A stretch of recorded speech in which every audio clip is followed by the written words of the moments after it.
Let's take a look at number 50, Strategies for Student Success, beginning. A glance at the cover informs us that students should not take the booklet home, at least not until the objective is complete. Since this objective is a portfolio, the student guide itself contains the assessment tasks. If a student forgets the guide or loses it, the student would need to rewrite all of the information from the lost guide. To ensure this does not happen, collect the guides at the end of your EL Civics work each day. On page 1 of the student guide, you'll notice some large vocabulary words like respond and definition. These words have been intentionally included because of the new CASAS, with increased rigor, which expects even beginning level students to recognize these words. One instructor mentions that she explains respond by telling the class, "I'm cold," then she shivers. She explains that shivering is her body's response to cold.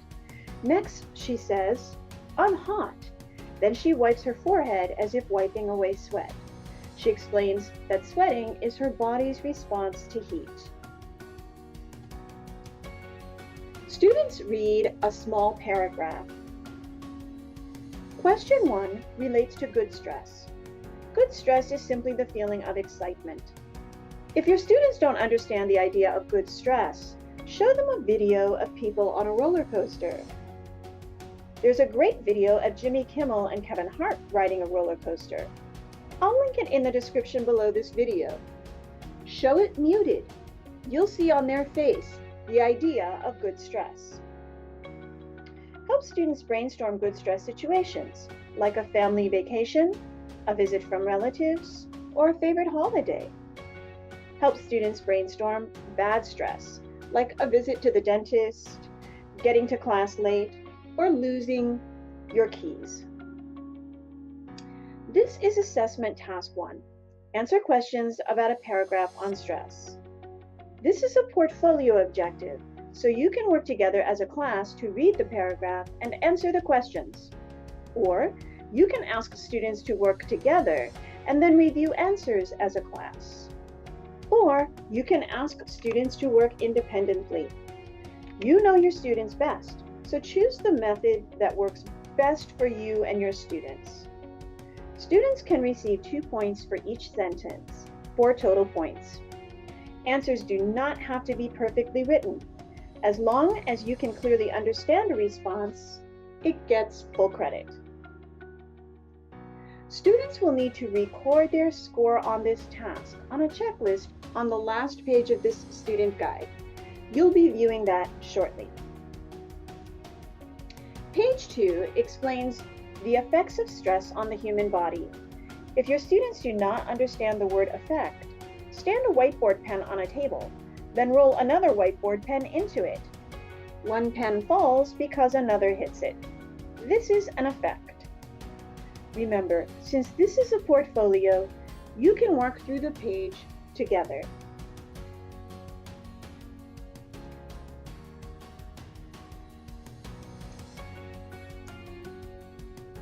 Page 3 helps students identify what they can do to relieve stress. On page 4,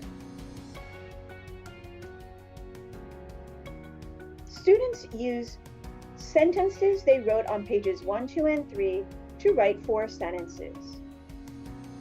In exercise 1, students can refer back to those pages to write responses.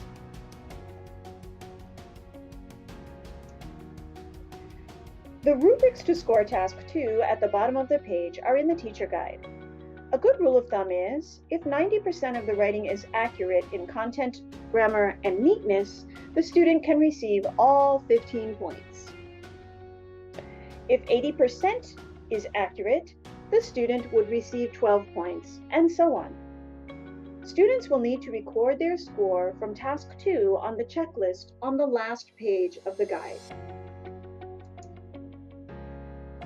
On page 5, the guide shifts its focus from stress to note-taking skills. The study tips on page 5 prepare students for task 3, completing a cloze activity in response to a video.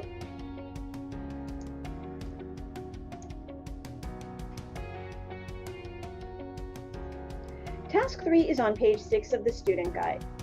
Most of the words students need to complete the cloze activity are on page 5 of the student guide. If you wish to pre-teach the cloze words, you may. You'll find the words on page 7 of the teacher guide.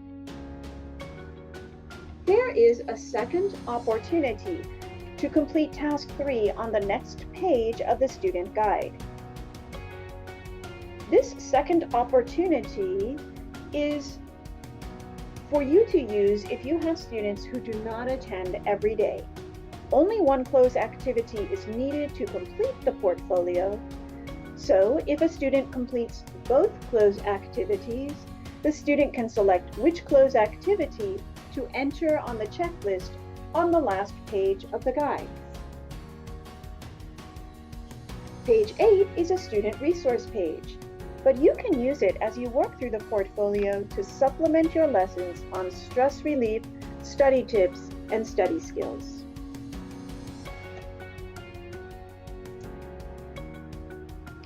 Task 4 on page 9 of the portfolio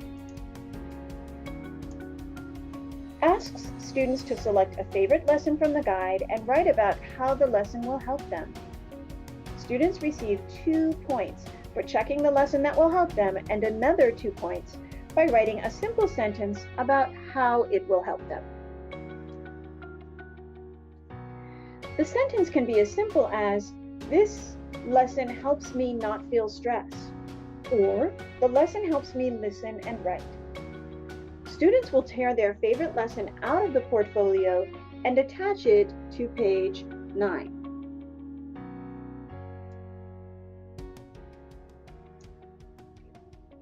Here is the checklist on the last page of the guide and the instructor's report. Once your students have completed page 9 and selected a favorite lesson, it's time to complete the checklist on page 10. Make sure your students have entered their points, then initial each item on the checklist and add up the points. Take a few minutes to complete the instructor report on the bottom of the page. Staple all of these items together. To complete the objective, you will need those 3 items, page 10, 9, and the favorite lesson, with a copy of your roster. Next to the students who completed the portfolio, write the letter P for pass or NP for no pass. Put all of those things together in a manila envelope and send it to us here in the EL Civics office, room 120, Mid-City.